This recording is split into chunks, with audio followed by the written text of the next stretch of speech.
Hi there, welcome to another installment of the San Marcos Public Library series on getting a job, your job applications, your resumes, your cover letters, and some career coaching going on. So my name is Deborah Carter and I'm a workforce librarian here at the library, and I can always be contacted to proof your resume or help you at any step of the way. But today we have an extra special guest, and I'm very pleased that Lauren is here to help us. She is an expert in writing. Lauren, will you tell us a few words about yourself? My name is Lauren Chaney, and I'm currently a PhD student in the Adult Professional and Community Education program. And I got my master's in rhetoric and composition, so I'm very passionate about writing. And for work, I am an academic coach, and a large part of that job is helping college students kind of figure out how to apply for jobs and kind of life after college. So I do a lot of work with students on their cover letters and resumes and all that fun stuff. Cool. Thank you so much. So in the last video that we did together, we talked about who needs a cover letter, the situations, what the cover letters are for, some kind of overview of what a cover letter is, the why and abouts. And so today we're going to get more into the nuts and bolts. I opened a blank document, which is the worst thing ever. It's the blank canvas where you get writer's block. But we had the idea that we'll just sketch one out, a basic draft that any cover letter could use. Because they are pretty similar, right? There's a flow, it's sort of a template that goes with most of them. Yes. Okay, so here's my blank screen. How do you start this when you just have writer's block? Where do you start? So one nice thing about the cover letter is you don't have to go right into the meat of the writing. You can start off by doing the header, which is basically your contact information. So you want to have your name, your address, a good contact number. So I always put my cell phone just because I always have my cell phone with me. And I also put a email, but you want to make sure it's a professional email. And I say it a professional email in the way where I think we all kind of have those embarrassing emails that we sometimes use. You want to make sure that it's appropriate. And yeah, so this might be a chance to kind of look at your email and be like, should I maybe create a new one for job searching and whatnot? You know, I like that. I recently created a separate Gmail for someone I'm helping with her career transition. Mm-hmm. And honestly, we just use that email. We both log into it and it's flooded. I mean, it's tons of emails every day from Indeed, from Snagajob. I mean, all of these third-party companies, you just get, I mean, you don't want that in your email. So creating a separate job search email is like, and then once you get that job, you can kind of use it for just, your junky, spammy online stuff. Yeah, exactly. For shopping or whatever you need. Okay, so does this look good? I've got my name. Maybe I'll just like bold this up here or something. Yeah, you could bold it. One thing that I recommend, I know last video we talked about using templates. And with a cover letter, you want to make sure that your contact information is easily seen. I know sometimes templates can get really creative and it'll be like on the margins or at the bottom. You want to make sure it is like front and center because you want to make sure that when employers are going through this, they know exactly whose this is and how to contact you. So for my cover letters, I always put it at the very top and I center it. Okay. So I'm going to put this in the center then and put this in the center. I guess I need to make it more than one line then if I'm going to have it like. Yeah. With that. Yeah, I think that looks great. Okay. So now, what's the second thing here? Everyone knows their name and address. So I feel like, we're still with people here. So next is you want to have your greeting. So you want to address kind of your letter. And I think it's very common for this part to say to whom it may concern. And we also touched on this a little bit in our last video, but you really want to make sure that you show, like, this is your first impression to your employers. So you really want to make sure that it looks like you took the time to do research on the company or to wherever you're applying. So I always recommend trying to figure out who the hiring manager is so you can put a name. And if you can't figure it out, if you call or if you look it up online and can't seem to figure it out, a good safe bet is always just dear hiring manager. So I'm gonna go ahead and put the like a fake, you know, name of a company, right? What's a company like? Main Street Company. Because so then we're gonna just put their info real quick. Okay. Not Hopkins, but the Street, Hutchinson, and San Marcos. X 7666. And then today is July. I hardly know what day it is anymore. I know, I don't think anyone does. Yes. It's Sunday. I was thinking that it was Monday. Okay. So do make a concern. And then so how do I, what's the next thing here? Step. Okay. So you have the name. So Tom Smith in this scenario is the hiring manager, correct? Yeah. So now Okay. I know.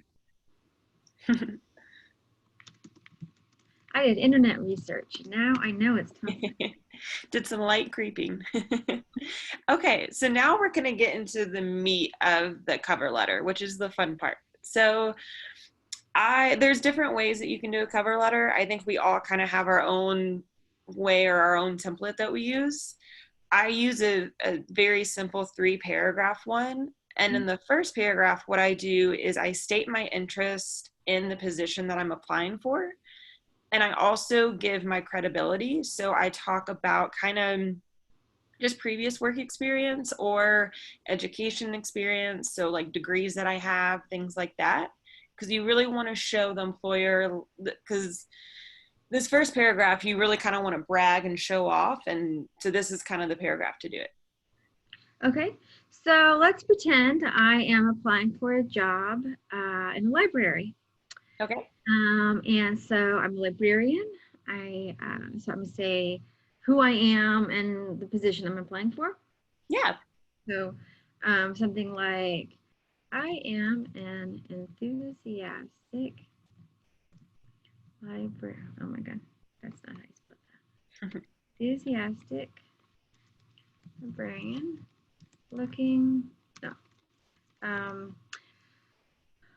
Applying for the position of, and do I capitalize the position public services librarian? I usually mimic what they do in the job posting. I feel like that's always a safe bet because I am notorious for always Googling like, ooh, do I capitalize this? Do I put a comma here? And yeah, that's always a safe bet.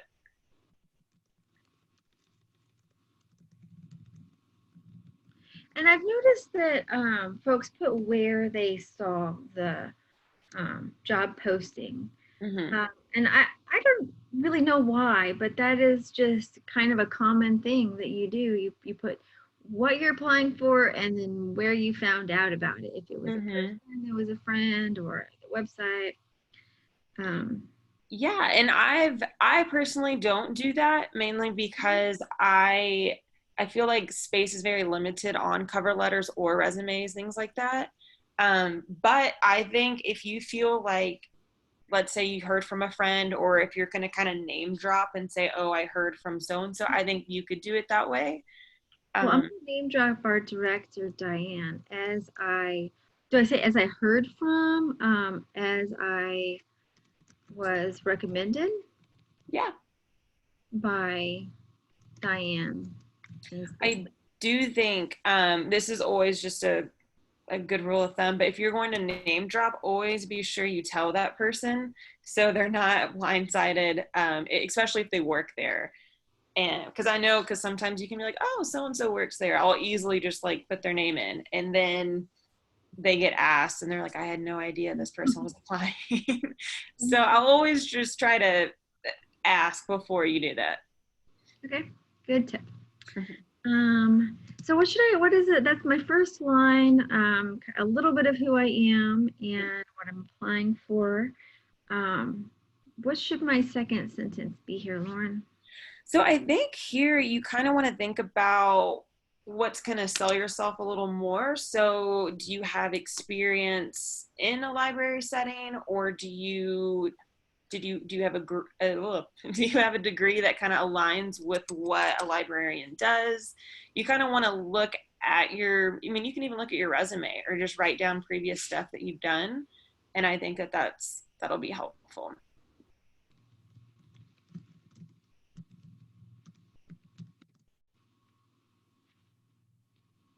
Okay. So I have 5 years experience as a public services librarian, as well as a degree in library science. Mm-hmm. And maybe I just want to say like how excited I am about the position. It's like a really good fit for me. Yeah, yeah. Like, I believe I am an excellent fit for this position as my past my past positions have led me to the competencies required. Yeah, it kind of prepared you for what this is the fun part about writing. You can always like toy around with it. Yeah. That positions have led me to Led me to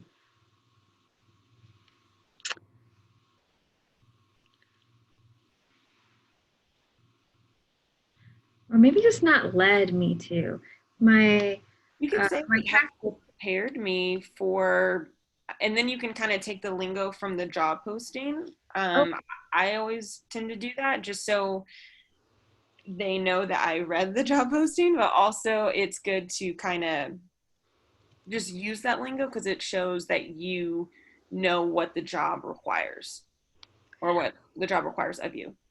I just remembered I use a website sometimes called ONET, which is this one, and then you could put in right here the name of a job. Look at high school librarian, and it will lead you to different kinds of librarians. Oh. But even we'll just click one and it's got different job tasks that you do, technology skills. Oh, that's nice. That's really helpful for writing cover letters. Yeah, details. So I do this when I'm writing resumes and cover letters because sometimes it's hard to remember in that sort of HR language what you've been Mm-hmm. doing the last 20 years of your life. You don't know exactly the words that they use. So keeping up to date of records, reference, evaluating materials. Oh, teach pastry and library skills. So let me use this one. I'm going to copy this one. And then I'm going to go back to my cover letter for, oh, look, I just did this. For teaching led me, this position or past position prepared me for for tasks such as Yeah, that sounds good. teaching library patrons basic computer skills, job search skills, and other related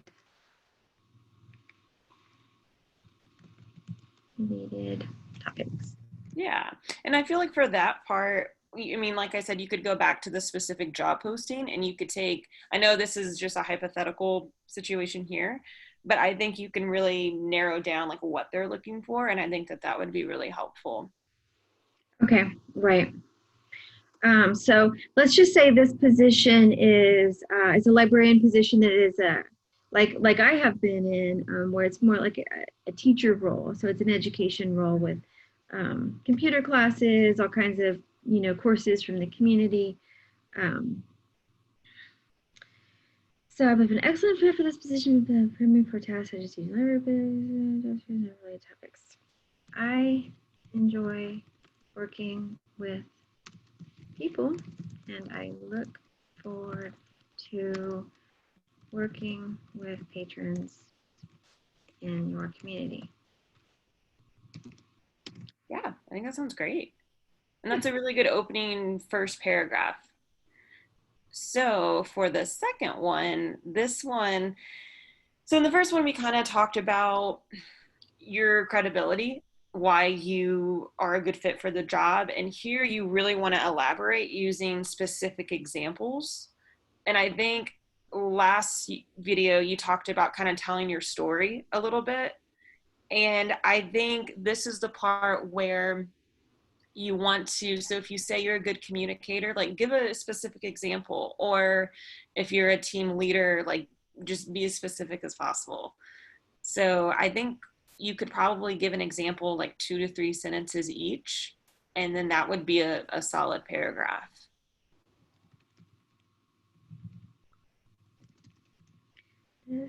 Okay, so I'm going to talk about my last job in San Antonio. In my previous position at San Antonio Public Library, I was able to create learning centers in several branch libraries. This helped me to understand community literacy needs, such as,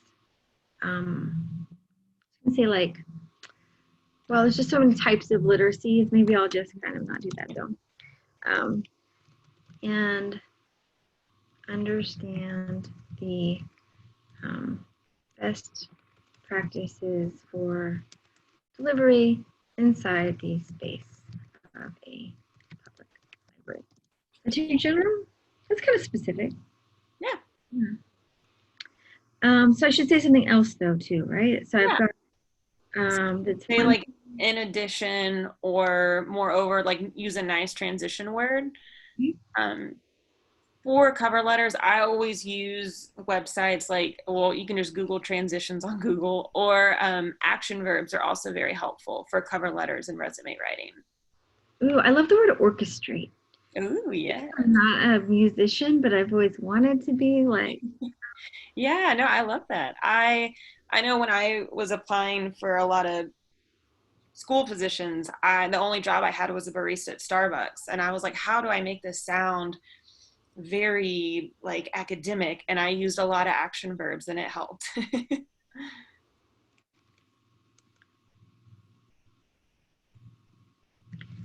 We use these things called Mondo pads, and they're like these huge screens. Mm-hmm.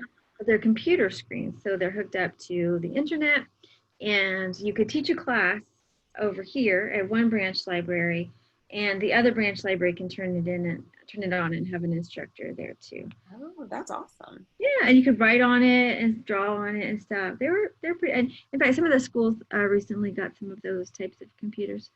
I've been able to orchestrate several courses taught simultaneously through Mondo Pad technology, which I don't really know what else to say about that. Which engaged patrons over several zip codes and brought the community together in learning. That sounds nice. And I like how you explained like that second part of the sentence, kind of what that technology is. Because I mean, just in case your employer's not familiar with it, they can be like, oh, wow, like they use this new technology. Maybe they can use it here. So I like that a lot. Do you think I need to add more? So the second paragraph is just really about me. You said more specific examples about my background, including, some kind of impact that I made. And then you mentioned using keywords from the job ad. Yeah. And if you don't have, some job ads are really nice and they have lots of descriptions. Some job ads I've seen, especially if it's like a mom and pop shop, they'll just have like the job title. The bigger companies, if you're working for the city or the university, they're going to have it all spelled out. But that ONET is a good cheat. I'm going to write that down. If you don't have, a friend of mine is a recruiter, and she had to make so many job ads for all kinds of positions that she may not have been familiar with, technical positions. So she used this to just learn those keywords that are needed for different kinds of positions. Yeah, that's great. It's really helpful. Yeah. Okay. So let's go back here. Okay. So, last paragraph. So it's kind of like your conclusion, which a conclusion for every paper, you just kind of restate what you're trying to get across. So you really want to emphasize why you would be a good fit, which, I mean, we kind of touched on in the first, I mean, really the whole cover letter is touching on that, but you really want to drive that point home. And in this paragraph, you kind of want to just thank them for their time and kind of the whole generic, like, thank you for taking the time to read this cover letter, or however you want to state it. And I look forward to hearing from you soon, or something along those lines. So thank you for your time. Yeah, but before you do that, I think you could say something along the lines of, it is my goal, like one of the things I say a lot in my cover letters, like, it is my goal to be a positive influence as whatever this position is. And I hope to hear back from you soon, or something like that, just to, not so like you just drop off like immediately, like you like say like your experiences and it's like, okay, bye. Like you want to have a nice transition there.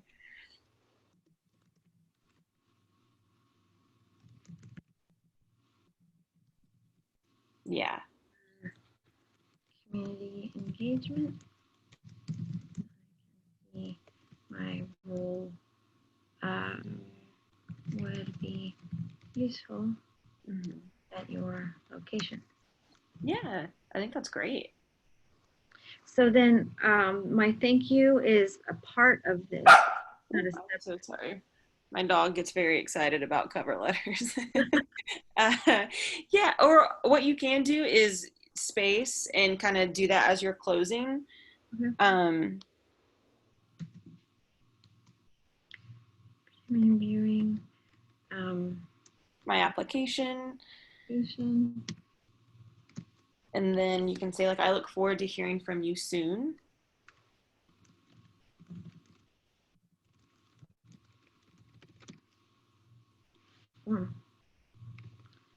So we are using Google Docs here, which is a free software if you have a Gmail account or Google account. And I like it. You can see it's got spell check in it, just like Word. And it's real collaborative. So Lauren and I, mostly I'm typing, but Lauren, you have access to type. So in next class, I am going to be doing a video about doing resumes in Google Docs. Because a lot of computers don't have Word. It's so expensive. And I have to get subscriptions to it instead of just buying it. So Google Docs is a really great alternative. And I found that there's lots of templates in Google Docs, which I didn't realize at first. I mean, there's so many in Word, but there's a lot in Google Docs as well. That's nice. That's really nice. And it's nice if you ever send something, like, just for working as a team, like as you were saying, like, we collaborate. So if you have someone, which I highly recommend, to review or edit your cover letter, they can kind of make notes and you can see exactly like what they looked or like what they changed or anything like that. Yeah, that's a good point about getting someone to proofread it. I know at my job, when we, sometimes we make things for the public, if it's a brochure or a flyer, we always get a person or two to look at it because it's real easy to make a mistake when it's your own writing. You almost, your eyes gloss over those repeated words or whatever. You have the date totally wrong. I put 2019 or something. So that's a good point. Yeah, especially now when no one really knows the date. It's always good to do that. A trick that I do is I do this with all my school assignments and just emails I send out in general. I always read stuff aloud just like it's kind of, you feel a little silly doing it, but this is a good way to check those mistakes that you just easily go over. So I always, when I'm done, I read it aloud. I try to fix all what I can, and then I usually send it to someone just so they can look over it too, just a fresh look. I like that a lot. I haven't tried that reading it aloud, and I think I'm going to start doing that. That's a really good piece of advice. And you out there in San Marcos or Hayes County, wherever you're accessing the San Marcos Public Library, you can email me, and I'm always happy to proofread your stuff at D Carter, so the first initial and my last name, at sanmarcostx.gov. Email me, and I will proofread your stuff. I like doing that.